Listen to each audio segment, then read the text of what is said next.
Just one item, and that is the reconfiguration of hospital services. So item 1 is apologies for absence.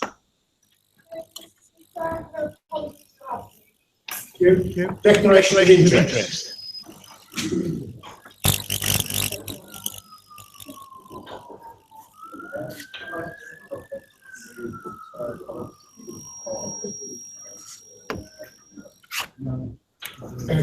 Thank you.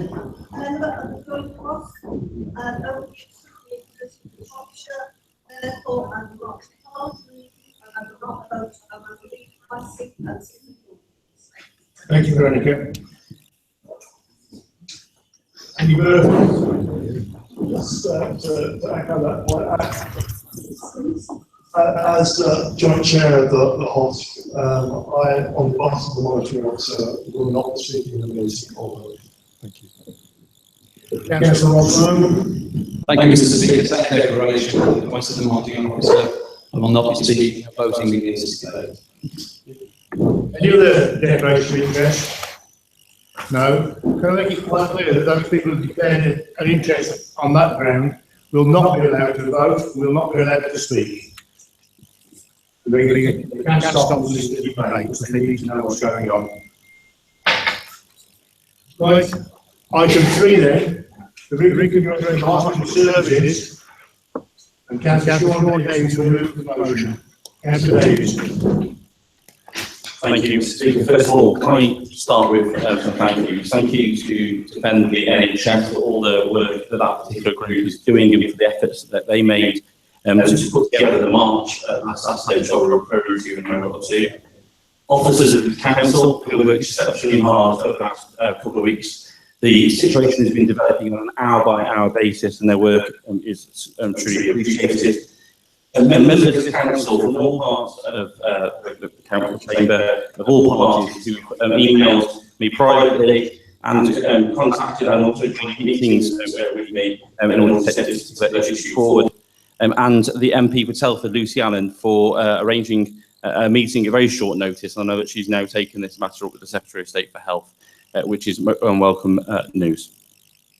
Mr. Speaker, last Saturday, despite heavy rain, hundreds of people turned out in Wellington to march to the Princess Royal Hospital.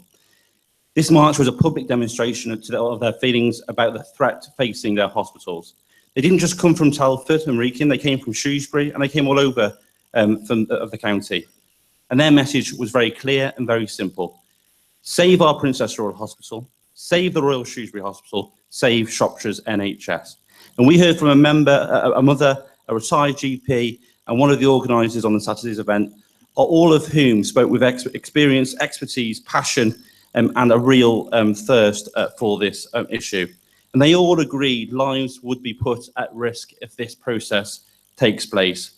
And I felt privileged to be asked by the organisers to speak.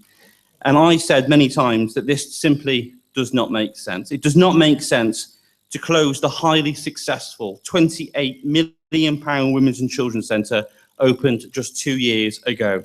It does not make sense to close the Accident and Emergency Department in a town that is growing all the time, not just in terms of population, but in terms of business and industry.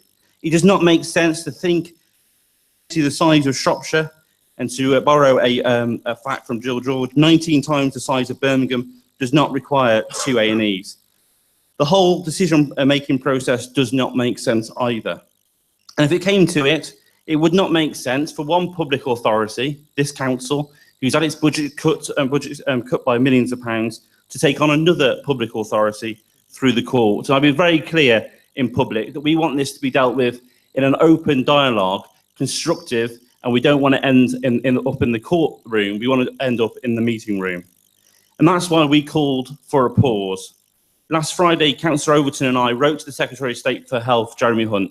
We questioned the information given to and the makeup of the non-financial appraisal panel, which met the week before, which they were the ones who decided that the A&E and the Women's and Children's Centre at the Princess Royal Hospital should close. We asked Jeremy Hunt to intervene, to pause the process and, in the meantime, ensure that both current A&Es are staffed and resourced well enough to keep them running as they have been, using support from neighbouring clinical networks if necessary. This Tuesday, the Managing Director of the Council and I wrote to David Evans, the Accountable Officer for Telford and Wrekin CCG and Shropshire CCG. I think that's a very important point. Again, the Council called for a pause to the process, and we reiterated our very serious concerns about the whole decision-making process, particularly the non-financial panel. We stated our belief that the assessment panel did not have the right tools to make its decision, a decision that would affect hundreds of thousands of people access to key healthcare services across this borough and across this county. And we warned Mr Evans, if our concerns were not addressed, we would seek a judicial review as a last resort. Upon receipt of the letter, the CCGs decided to defer their decision-making process, a decision that was taken yesterday by NHS Future Fit, and they've given us 28 days pause. Now, I'd like to make it very clear in public, as I will when I meet David Evans, that his interview with Central News last night was absolutely unacceptable. For David Evans simply to say that they were going to pause the process and then after that short pause, get on with the process anyway, is simply unacceptable and shows a contempt for this council and a contempt for this council's concerns. And I warn Mr Evans that such contempt will be taken seriously by this council. I'm sure all members will agree. NH bosses have now, however, also reconfirmed that we already knew, and that is that the proposal will be for the Women's and Children's Unit to close, for the Princess Royal Hospital's A&E department to close, and no fancy words and fancy labels will fill the residents of Telford and Wrekin and fill the members of this council. And I cannot stress strongly enough that while this deferment is welcome, the threat to the Princess Royal Hospital is very clear. And I will warn members of this council, and also I warn residents, that this pause does not delay the threat to our hospital services. We've achieved a pause to the process. I hope that we now get cross-party support, unanimous cross-party support for the motion that's on the table this evening. What we need is the Secretary of State for Health to immediately intervene, to halt this process. It's flawed, and for if a judicial review as a last resort is necessary, then this council sanctions the cabinet to do so. But I repeat, this will very much be the last resort, as we want to have an open dialogue with the CCGs. But it simply does not make sense. It simply does not make sense that two hospitals in this county are being reviewed, whilst a third has not been reviewed as part of the NHS Future Fit process, but is now being reviewed separately. And what we now need is to understand from NHS bosses how much it will cost to have a single site solution, which I think there's consensus in the community around, or how much it would cost for the status quo to continue. And we need to, together, all councillors, all residents, all MPs, join to lobby the government for additional resources. Thank you very much. Right, thank you, Councillor Davies.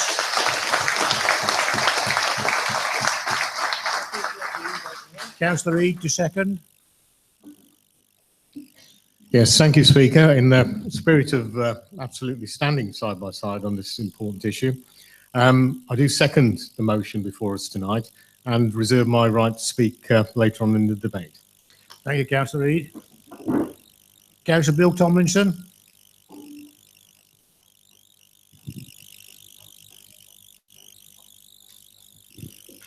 Thank you. Well, it's an extraordinary meeting, and it's an extraordinary subject. These things don't happen very often. And sadly, we are having to come together to discuss this. What is also extraordinary is all the political groups on this council completely agree with this motion, which is a show of just how important it is to this area. And it's also a show of strength that we are backing fully two local MPs in all their efforts that they can make, either verbally outside or behind closed doors, to try and further this for us, to try and make sure that the Princess Royal doesn't shut. And I think learning from what Jill George said at the meeting the other day, and I want to thank her very much for organising that meeting in March on Saturday, and I'll repeat big thanks to the officers for organising that. We have to remain united. We've all in the backs of our minds got reasons why we'd like to not lump somebody else because we think it's their fault. But the public out there won't accept that. The public out there wish to see us working together, MPs, councils, all the other organisations that are for this, to try and support this, to make sure that we can make as big enough noise, stamp our feet, and make it absolutely as much as we can to make sure that the Princess Royal's kept open, A&E and the Children's and Women's Unit, the Royal Shrewsbury's kept open, and neighbouring hospitals can retain their services. How can we have it clinically proven decades ago that Telford needed a hospital, needed an A&E? How can we have it clinically proven only 2 or 3 years ago that the Women's and Children's Unit should move here, only to be suggested now that it's clinically proven that we don't need it here, we don't need the A&E or the Children's Unit? It just doesn't make sense. What really does make sense is the fact there aren't sufficient funds. They can colour it any which way they like. We've seen similar issues in Stafford. We've seen similar issues with our neighbours in Worcester. It's funding that's required. And whichever political viewpoint you come from, I think that is the main reason we need to keep these hospitals open. When the Princess Royal was under the Telford CGG, it was in the black. And it's a shame now that maybe its funds are going off elsewhere. But we need to keep it open. The NHS desperately needs to keep it open. As this area of ours grows, there's more houses coming. There will inevitably be a bit more congestion on its major roads, which will make the trips from Newport, from the residents there, trying to get all the way to the other side of Shrewsbury, even harder. It'll make it harder for us. People who haven't always got that much income are going to find it harder to visit and go and see relatives there. There's a whole knock-on of reasons why these 2 hospitals should be kept open. So let's remain unified and let's really fight for this, to keep the Princess Royal and Royal Shrewsbury fully open as they are now. Thank you.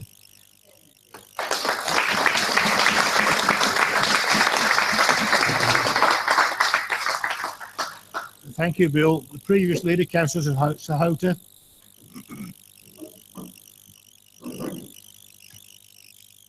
Thank you, Mr. Speaker. Thanks for calling me. I'm glad that we are all on this one, with all the Conservatives and the Lib Dems and the Labours and so on. And this is the way to sort our differences. So we talk about it, not like the UKIP MEPs out in the car park. Anyway, I just want to go over some of the points that has already been made. I just wanted to say that I have a great respect for David Evans, because I sat with him for a number of years in his office and talked about his future fit and why the A&E should remain at PRH and so on.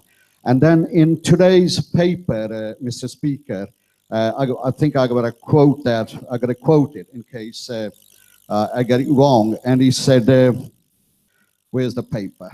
Yeah. In his statement, he said, Mr. Evans said that he was, I quote, not aware of Telford Wrekin Council raising any concern about the future fit process prior to the leaking of this document. Every time I was with him, or everyone, we always made it known to him that, you know, for all these reasons, we always wanted our A&E. Every time I had a meeting with him, when I was a leader, I made it quite plain with him that for these reasons, you know, we are industrial time, we are growing, houses are being built, the deprivation, and on and on. For all these reasons, I always made it plain to him that A&E is a must at PRH. And I'm surprised that he said that in the paper, that he wasn't even aware of our concern. And the other point was that, of course, you know, this £100,000 we put aside last year from the budget, it wasn't for leaflets and banners, and he knew what he was for. And this is when Daniel Kaczynski got upset about it, and he said, well, I think, you know, it's illegal to have this budget put aside for a campaign. And David Evans, everybody knew about it. And of course, the leader here is quite right. If, the things doesn't work out for our way, we should take a judicial review on that one. Thank you very much, Mr. Speaker.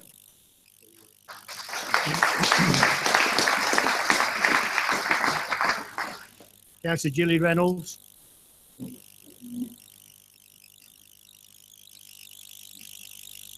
Thank you, Mr. Speaker, for the opportunity to speak on such an important and momentous motion.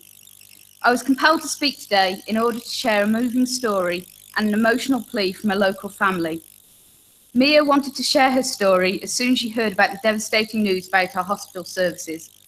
Today, Mia and Mark are the proud parents of 6.5-month-old Alfie. However, Alfie should only be 12 weeks old. Mia went into labour expecting her twins at just 24 weeks. She was rushed to the Princess Royal, where she was given excellent care from the neonatal staff and consultants, at a time which must have been utterly terrifying for her and her family. Devastatingly, they lost little Ollie, but Alfie was saved by the incredible Women's and Children's Unit, and when he was born, he weighed only 1 pound 9 ounces, which is half a bag of sugar. Alfie was transferred to Wolverhampton for his care, but it was the PRH which saved his life, and it was our hospital which his parents considered as coming home when he was transferred following his health improving. Those parents, when I met them at the march on Saturday, were so passionate about the need for these services to be retained in our town. They said to me, "We would march 1,000 times over to support this unit and our A&E services. We will fight and continue to help in any way we can." It is with the same passion that I will fight to retain these services in our borough, because every family in our town has the right to access these life-changing facilities, and because families deserve to know that doctors and nurses are nearby if emergency care is required. I could not sleep at night if I felt I wasn't doing all I could to make sure that babies like Alfie continue to have a chance at life within Telford and the rest of Shropshire. So I urge you to all harness the same passion which is felt by Alfie's families, which is felt by every patient who has been treated at the PRH, and by every family member who has the doctors and nurses to thank for saving their family members' lives. We have a duty to fight this decision in any way we can, and I plead for our local MPs to garner such passion in fighting this all the way to the top. If this decision had been taken 6 months ago, Alfie would not be with us here today. It's as stark as that. I will do everything I can to make sure that that doesn't become the case for anyone in Telford, and I urge everyone in our borough to do the same. Pledge your support for our hospital, lobby your MP on this issue, and together we will fight this decision all the way.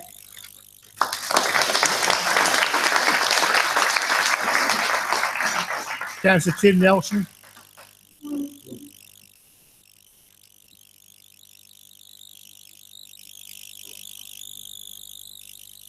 Thank you for calling me Mr. Speaker. First, may I say I support much of the sentiment of this motion. Telford has the potential one day to be a great city of 250,000 people. It's wrong to downgrade its hospital services. However, I'm also pleased that when the leader proposed the motion, he almost opened by saying that he did not want the process to end in the courts, and this is a good thing. Briefly, Mr. Speaker, may I urge a note of caution for members concerning judicial review specifically. The motion requests us to support Cabinet in launching a judicial review. I'm sure most members here who are more experienced than me are very familiar with judicial review, but perhaps not all. I will confess my ignorance. I had heard the term, but need to look up the detail. I think it's important we understand the detail. Judicial review is a type of court proceeding in which a judge reviews the lawfulness of a decision or action made by a public body. In other words, judicial reviews are a challenge to the way in which a decision has been made, rather than the rights and wrongs of the conclusion reached. The court will not substitute what it thinks is the correct decision, even if a court finds upon review that the decision-making process was unlawful in some way. The public body will be able to reach the same decision again, if it then does so lawfully. It's clear then that judicial review may be the correct tool to address a potential decision that I'm sure we all feel here is wrong, but it may not be. Now, the words above are not mine. They're derived from the Justice Department's own website. The Justice Department then goes on to warn that judicial review can be very costly, and that unless you win, and quote, win big, you may well be awarded costs from both sides. I therefore draw members' attention to the wording of the motion before us that qualifies the launch of additional review with the words, if necessary. In my view, this qualification is sensible.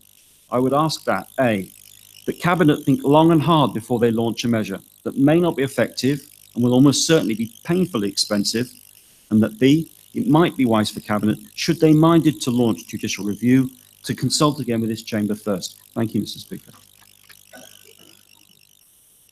Thank you, Councillor Nelson. Councillor McClements, Angela.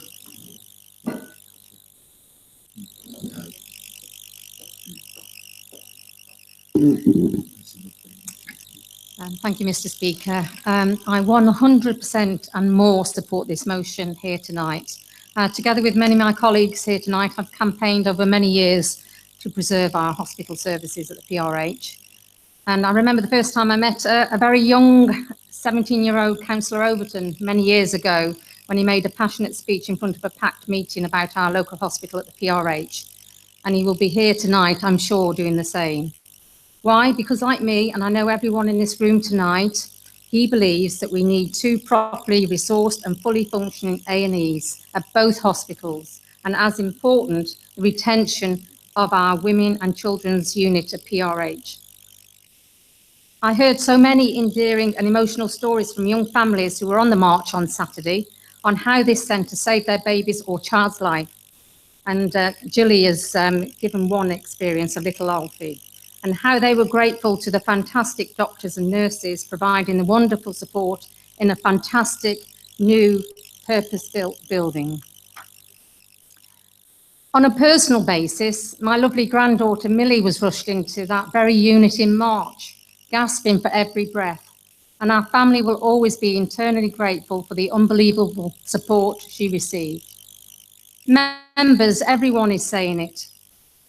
A crisis point in our NHS, not only locally, but nationally.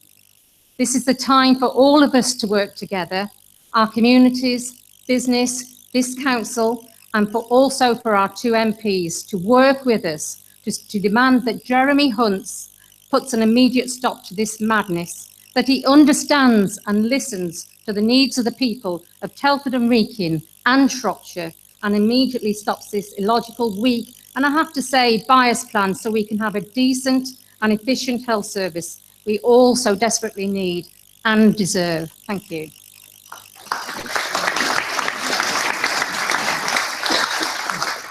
Councillor Jackie Seymour.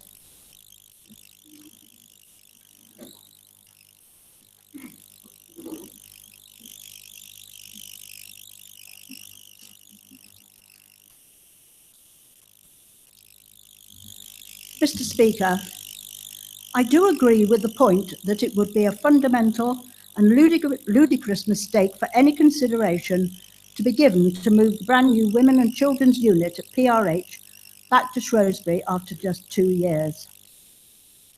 Those who will be making firm recommendations on both the financial and the non-financial appraisals cannot just ignore the borrowing of £28 million and the ongoing costs of repaying that.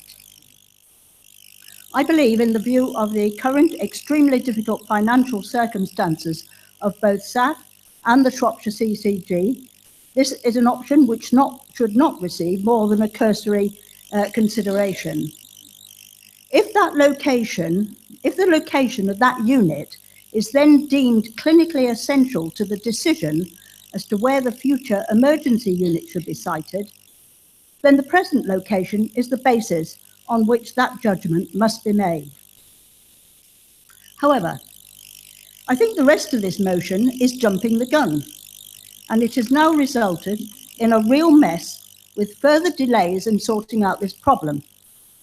It assumes, on the basis of a leaked report, that a decision has been made. It has not. First, the programme board has to reach its now delayed conclusions, and then the clinical commissioning groups have to make their own recommendation. Following a 3-month public consultation, the conclusions of which will have to be considered before anything resembling a decision can be reached, health scrutiny will then have the right to examine the final recommendation And then, and only then, on their advice, would it be appropriate to consider referring the matter to the Secretary of State or maybe a judicial review. It is also pie in the sky to talk about maintaining 2 properly resourced A&Es by drawing, according to Councillor Davis, on the region's spare resources. If that was possible, it would be happening now, as Cabinet members should know very well if they had been asking the right questions. Already, many blue light emergencies go nowhere near either the PRH or RSH. If you have a heart attack, you go to Wolverhampton. Major accidents, traumas, probably Stoke. What we currently have are 2 very borderline safe A&E units, with the South Chief Executive stating that if he loses one more consultant, he will have to close one of them. We won't come into that decision at all. What we desperately need is a decision in relation to 2 urgent care departments catering for 70 to 80% of those who currently attend both hospitals, and 1 state-of-the-art emergency department that hopefully will prevent Shropshire from permanently losing at least any more of its services, or even its hospital. As SAF does not have Foundation Trust status, members should note that this is a serious risk. I will support this motion, but on the basis of retaining the Women and Children's Unit at PRH. For me, that is a red line.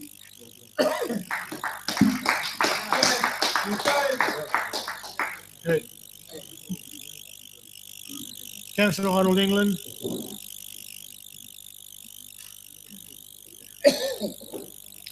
Thank you, Speaker. Councillor Liz Clare arrived late. She tells me it took her half an hour to get here from Donington. Imagine what it would be to get to Shrewsbury in the rush hour.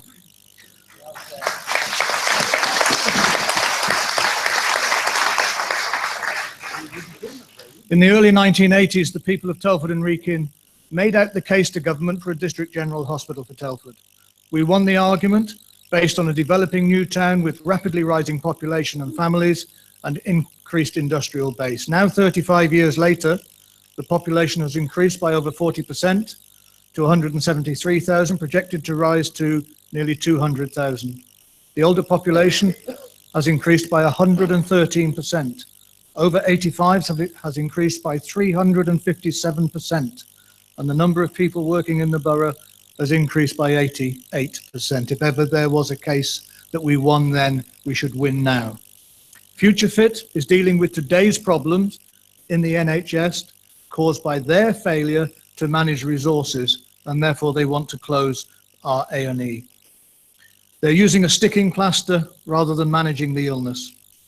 Future Fit is failing to plan for the future and fails to recognise population growth, industrial growth, and the fact that Telford, or the borough, has 20% of its population in the highest areas of social deprivation in the country. The people of the borough need to retain 24-hour A&E and the Women and Children's Unit. That is my red line. Thank you.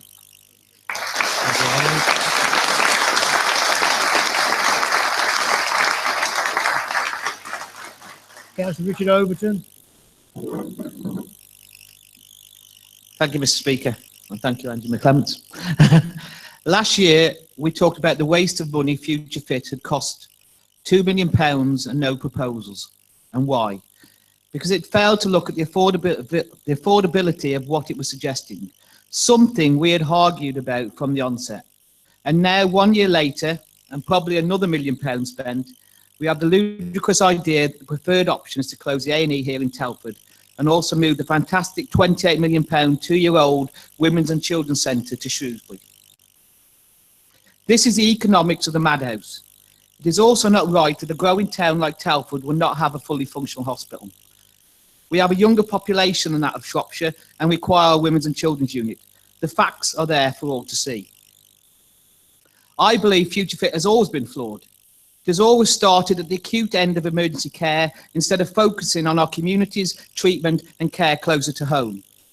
We need more preventative and support services closer to home to reduce the dependency on hospitals, and we need better primary care access People need to be able to see their GPs. Get this right, and the pressures on hospital is reduced. Future Fit would have had some legitimacy had it had started there, but not by including the Robert Jones and Agnes Hunt Hospital in review of hospital services, again causing to question the reasoning for Future Fit in the first place. A whole system approach is what is needed, not a flawed exercise to allow the provider to dictate to the commissioners. I also ask why a power is allowed to create an imbalance in putting forward views on the health services for the Shropshire economy. They are merely users and buyers of the services, wherever that may be it Wrexham, Aberystwyth, Shrewsbury or Telford. It is for Wales to sort out Welsh patients, not for us to design our services to around their needs. I believe their plan all along was to downgrade Telford. The Shrewsbury bias was always evident from the composition of the board to the previous scoring record, which incidentally I did question at the time last year. We need to stop this mad proposal to downgrade our hospital. We need the Secretary of State to intervene. Jeremy Hunt was here in Telford and he clearly stated before the last election that we would have 2 A&Es in Shropshire, Telford and Wrekin, and now he must stick to his word. I can't believe he would have said this just because there was an election looming. So Jeremy Hunt, please step into this debate, keep to your word, give our residents the reassurance they need that we will keep 2 A&Es here in Shropshire. Secretary of State, please halt this Future Fit process. Retain our 2 accident emergency departments, give them the funding and added resources they need. Let us keep our fantastic Women's and Children's Centre. The proposals are not sound, the proposals do not make sense, and the proposals are dangerous. Do what you promised, Jeremy. Stop this now.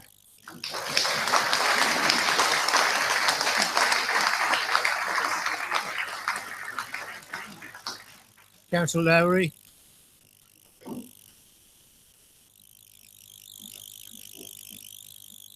Thank you, Mr. Speaker. As we've heard, whilst it's encouraging that the Future Fit programme have paused the decision-making process, NHS bosses have made it abundantly clear that the proposals to relocate the PRH's Women and Children's Unit and A&E remain the preferred option. Plans to restructure hospital services has not come from a top-down decision in Whitehall, and there has been no decision from the Secretary of State for Health to impose the proposed changes. Therefore, there is real opportunity for us to make a strong case for retaining services in our borough.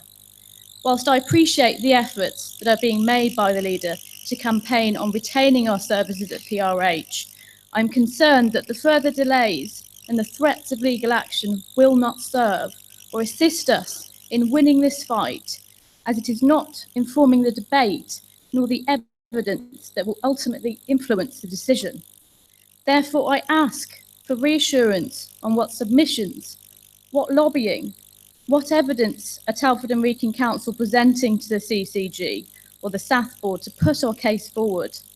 As I appreciate there may not have been an opportunity for pitches from interested parties, but it is essential we continue to present an argument made on the basis of need, deprivation, health inequalities, build time, and demographics beyond the evidence derived primarily from NHS sources.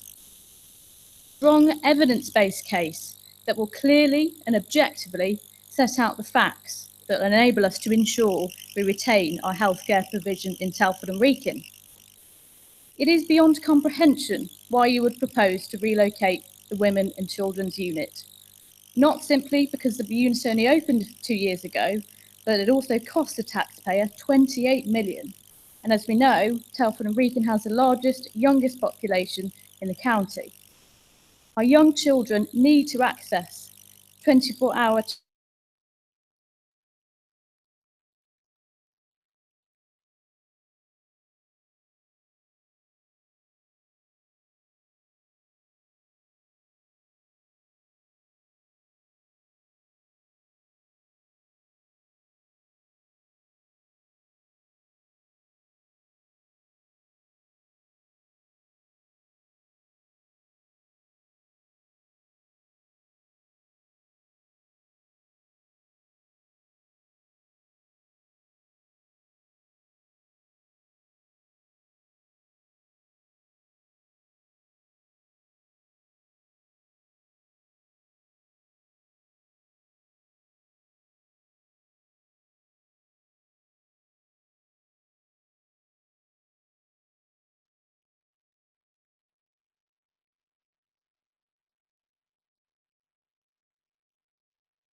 to take somebody to Shrewsbury, they would have probably been dead on arrival.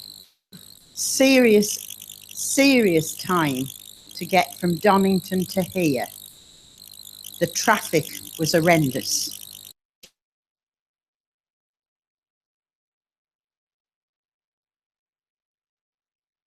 Car. Some would say that's acceptable. It's not acceptable to me. And quite honestly, out and spent a vast sum of money on building something on my house, and 2 years later decided it was just a box and I could put something else in it, I would have not been popular, and probably would have had to borrow the money to do it, and that money would still have to be paid back.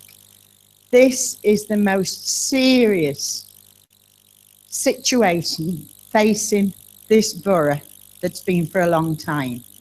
Many of us can remember standing in the cold and the wet, actually looking for a new hospital.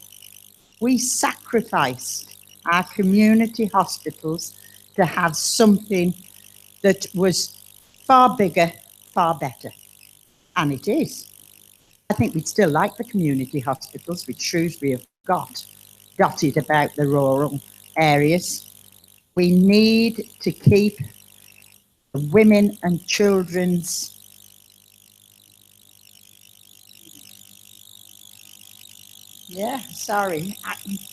I really feel that the people that are not making this decision, do not understand. I don't know how many women are part of this, but it seems to me they do not understand what a woman needs when she is in labour and giving birth. She does not need an horrendous 40-minute journey wondering whether she's going to get there, whether her baby will be alive when she gets there. Whatever the way is, whether we have to stand, shout to London, then we must all work together to keep the critical services that we've got now and not give them up on the whim of people that are not like us. They're not accountable. They don't go and knock on doors in the streets. They don't have to account to anybody except the people that are sitting around there. We're the accountable ones, the MPs. We'll keep it together and fight this decision all the way. Thank you, Mr. Speaker. Councillor Dugmore.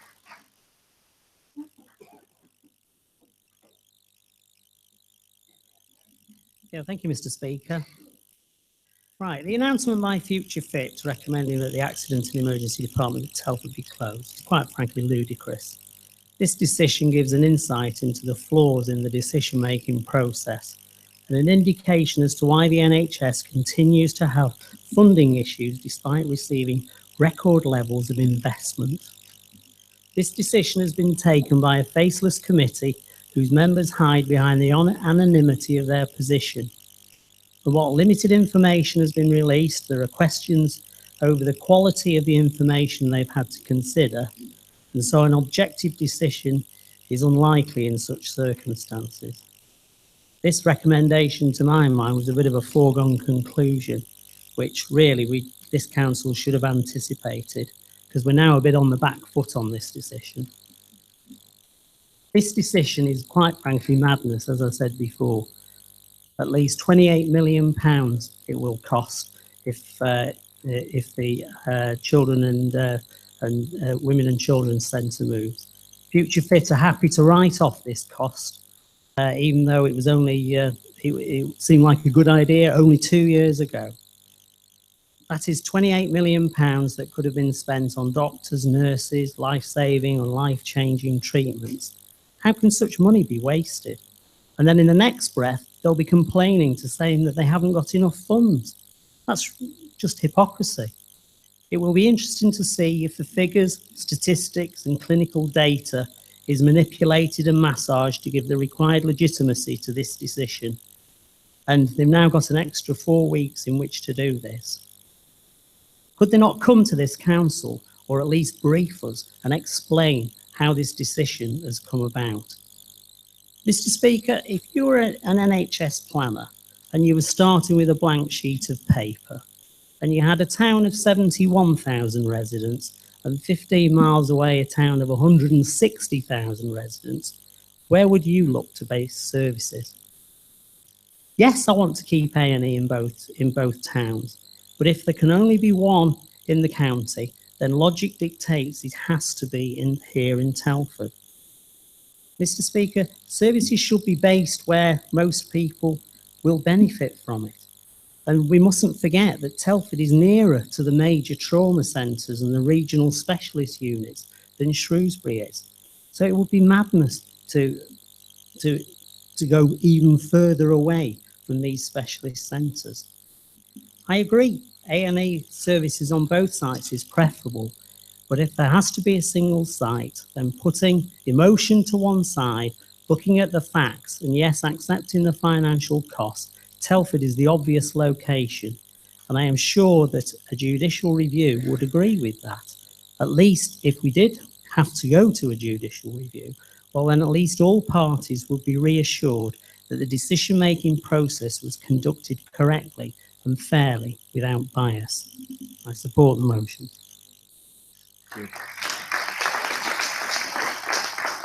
Councillor Shirley Reynolds.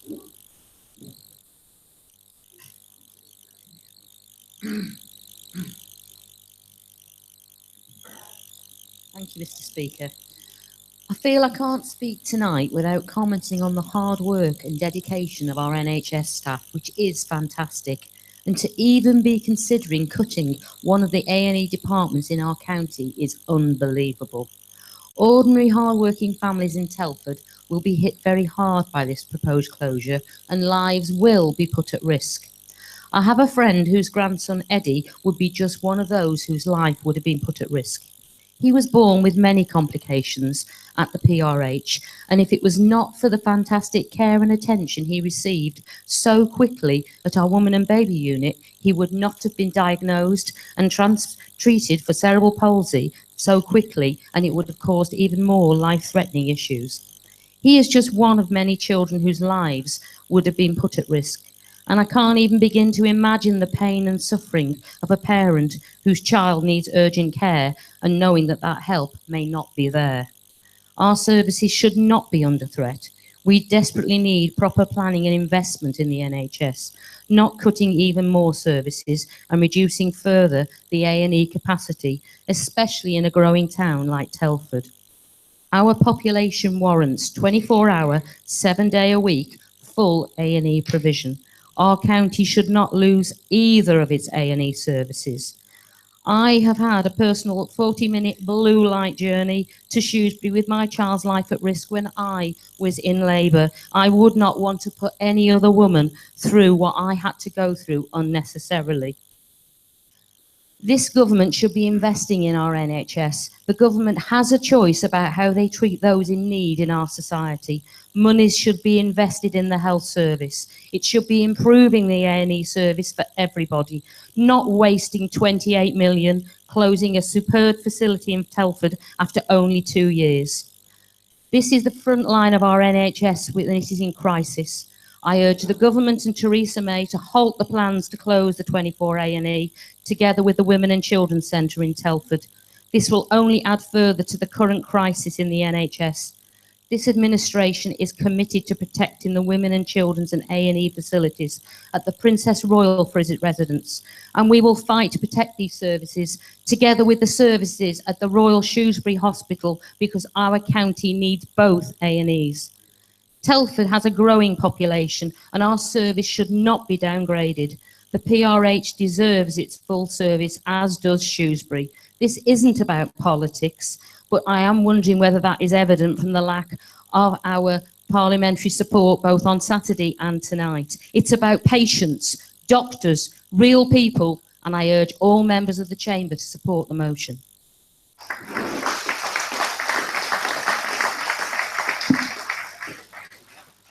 I've got one more speaker on my list, then I'm going to invite the seconder to exercise his right to speak, and then for the mover to wind up.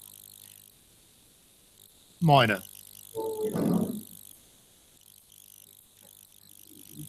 Thank you, Speaker. What I'd like to do is take a more personal account of public health and to perhaps correct Councillor Seymour. 8 years ago, 3 o'clock in the morning, 29th February, I had a massive heart attack. I was taken to the PRH. I was stabilised at the PRH. I spent 4 days at the PRH before being moved to New Cross in Wolverhampton, where I subsequently had a quadruple bypass. I had a full house. Pretty good. But let me talk about the Shrewsbury area. Was anyone in this chamber sat in an ambulance with their 6-year-old child, like myself, my wife did, who had just been run over by a motorbike? We had to go to Shrewsbury, the infirmary. He had 10 stitches. My wife, when she was expecting my 4th son, he was an awkward child. He kept breaching. So Janet had to catch 2 buses, one to Shrewsbury and one to Copthorne. And then he breached back again, and that happened 3 times. And then she gave birth to him in Shrewsbury. When I worked in the steel mill, I had a punctured lung. There was no hospital in Telford. I had to go to Shrewsbury. Now, where all the care was wonderful by the medical people, the professionals, now there are more people. I did 10 years in the pits, 10 years on a coalface, and more coal miners died this side of Atcham Bridge than they did anywhere else. And I'm a little tired of the negativity that's being spoken today. If you want I hope you never ever have to go on the dark side, any of you. But when you are on the dark side, as I was, you'll realise how important it was. Thank you.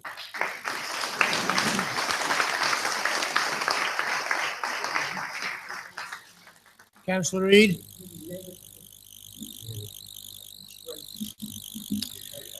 Right, thank you very much, Speaker. Well, here we are once again, fighting the inevitable and sporadic battles to protect the Princess Royal Hospital, almost stretching back to a time when the hospital was first built back in the 80s, or certainly when we were campaigning for it in the 80s. It was a battle to get this hospital in the first place, and it's been a constant battle to retain it ever since, or it certainly seems that way. However, the position we now occupy is one which this council seems shocked to find itself. Well, it's something, I think, of a self-inflicted wound.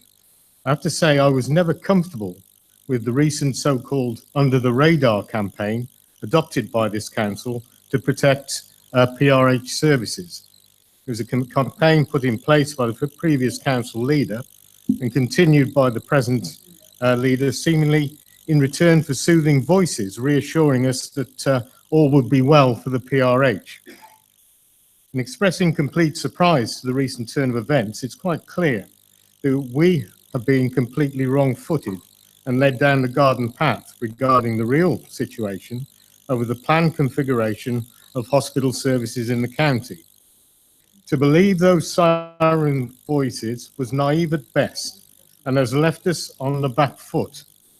I would have expected, as one of the council's 3 stated priorities, the key issue of services at the PRH should have been the subject of constant lobbying and discussion to ensure that what we were being told was absolutely true and that the current situation would be avoided. Our community quite rightly expects us to be their frontline defence and look after their interests and not to be caught on the hop.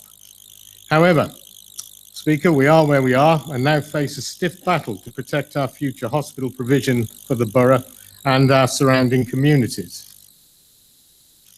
Speaker, if we're to be successful in our fight, then we must present a united front. And we have to put any differences to one side and do battle in partnership. And that we will do. Having been successful in fending off the last threat to the PRH a few years ago, many of my colleagues in the Conservative group have first-hand experience in what is required. And on their behalf and mine, I pledge our commitment to join the campaign. The case of the PRH is self-evident, and the Future Fit non-financial assessment recently undertaken, I believe, is seriously flawed.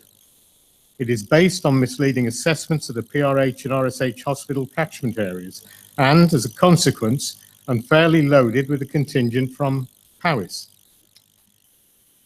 Like Richard, I ask, how can it be that people with their own devolved national administration, how can they be voting on this, on an English health service? Speaker, we rightly have no say in their health provision. It is right and proper that a halt has been called to the Future Fit process over the next few weeks, because, as I said, I do not consider the process, I consider the process to be seriously flawed.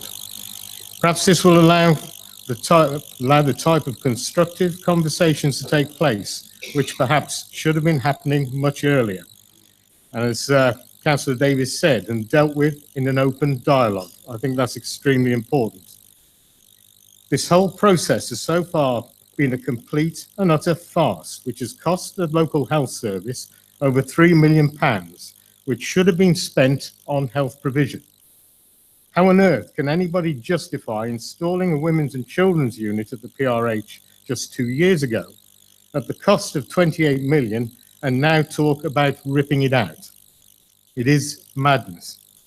If such actions were to go ahead, it is highly likely that they would be open to legal challenge on reasonableness and fairness, and we would support any such action if quantified and justified.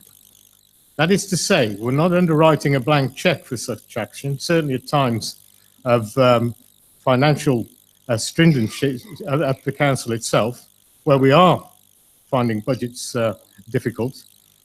And we would need to be privy to precise issues, legal advice, cost estimates, and the chances of success before giving our support.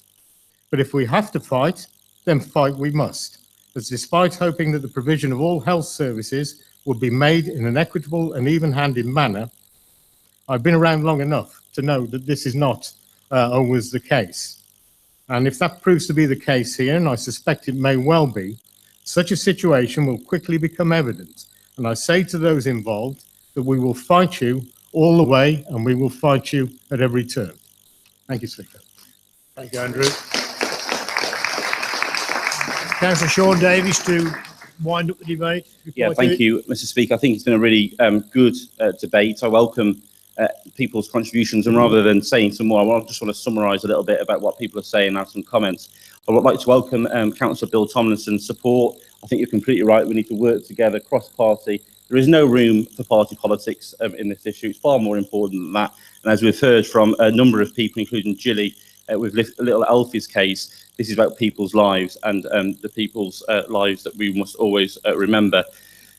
Councillor Nelson, I wasn't quite sure what you were saying to me. I think that you were talking about the fact that a judicial review should be the last resort. I completely agree with you, as does the motion say that. I think it should be the last resort. But as Councillor Reid has already said in his contribution, I think looking at the system, looking at the process, it's quite blatant that a judicial review would succeed if we launch one. But I agree with everybody that that should be our last resort. I've made that perfectly public. Councillor McClements, a real passion about how we got the hospital in the first place, and obviously some family experience of a remarkable women's and children's unit, which I saw firsthand too. Jackie Seymour, I don't say this to be unkind, but I think that there is a real conflict about what I'm hearing on the front bench, the opposition group. I'm not sure whether you spoke about this before the meeting, but it certainly didn't look like that. Further delay, you're saying, is not helpful, yet your leader says further delay is helpful. I'm not quite sure which one it is. But let me just be very, very clear to members that if there wasn't further delay, what would be happening right now is that the CCGs will be asked to vote on this preferred option. And the moment that that gets into a preferred option basis, as we know, will be sewn up to ensure that the decision is made, which they want the decision to be, which is the downgrading of the A&E and the removal of the Women's and Children's Unit. And let me be very clear as well that what I've seen is that you can't have one without the other. You have to have the Women's and Children's Unit and the Emergency Department. And saying, Councillor, that the Women's and Children's Unit is the red line, but the Emergency Department is not, just simply does not make sense and doesn't bear up to facts.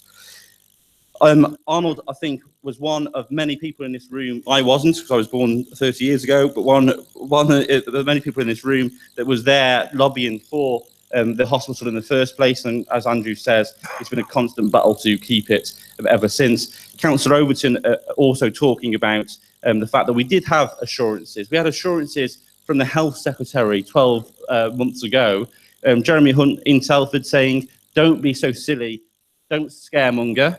He said to at the time to the then MP David Rice, who was expressing deep concerns about the whole Future Fit process, don't scaremonger, he says.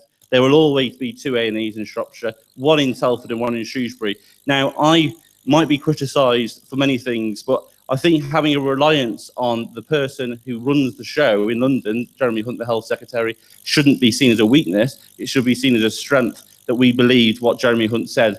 Although, of course, it wasn't scaremongering, it was actually, David Wright was actually expressing a fact. Councillor Lowry, completely agree about the fact that legal action should be the last resort. And let me just be very clear about something. This council presented an evidence-based review, evidence-based submission to get the Women's and Children's Unit 2 years ago. The now suggestion by some that we haven't done that is playing games, and it's below Councillor Lowry to be playing games like that. This council put forward the arguments to get the Women's and Children's Unit in the first place, which was achieved. We've continued to lobby, we've continued to give evidence, we've continued to give evidence which is not available in the public domain, and it is now incumbent upon both our MPs to do their job now, which is to lobby for additional resources into Shropshire's healthcare system and get Jeremy Hunt, who was in Birmingham last week but couldn't be bothered to see me or any of the other MPs or any of the local MPs. Councillor Clare is completely right about travel times, and that has to be taken into consideration. Councillor Doug Moore talks about judicial review. Again, I repeat my statement, that is going to be the last resort as the motion is written. Councillor Reynolds, Shirley Reynolds, a really, really powerful story about Eddie, and I hope that he is okay. And Johnny Minor, very personal testimony about your treatment, and we're glad that you're in the chamber today, mate. In terms of Councillor Andrew, I'd like to first of all thank Andrew for taking time to meet with me, not just on one occasion, but 2, with Councillor Tomlinson. We've had, I hope, we would agree, behind closed doors, really good conversations. I don't agree with him in terms of the PRH for me being an under the radar campaign. It was certainly wasn't under the radar when Daniel Kuczynski called it illegal and called it a motive. Certainly it got his attention. And I think that the 11,000, focus on 12,000 people who've pledged their support to PRH for me will also say that it isn't under the radar campaign. And I think the 300 stories that are on that website now testify that actually it has very much been at the forefront of people's minds. I think that we have to understand where the opposition party is coming from. Councillor Reid says that it is a self-evident case that the A&E should stay in Telford and the Women's and Children's Unit. But then, on the other hand, Councillor Lowry is saying that we should present evidence. Which one is it? And I think his support around the judicial review is most welcome, and I hope that he can persuade other members of his group to support it also. I think it's been a really good debate, Speaker. Can I also thank you for agreeing to having this meeting called? Let's today send a very clear message to health bosses that we will not sit down and not fight for our services. Let's send a very clear message to both our MPs. We are with you. We want to join you in making the case for Telford PRH. We want you to put forward the arguments to Jeremy Hunt around the Women's and Children's Unit and why that is needed. And we are with you and all Shropshire MPs in lobbying for more funding for our healthcare economy so that we can have 2 A&Es, one in Telford, one in Shrewsbury, and a healthcare system which everybody in this county can be proud of. Thank you very much.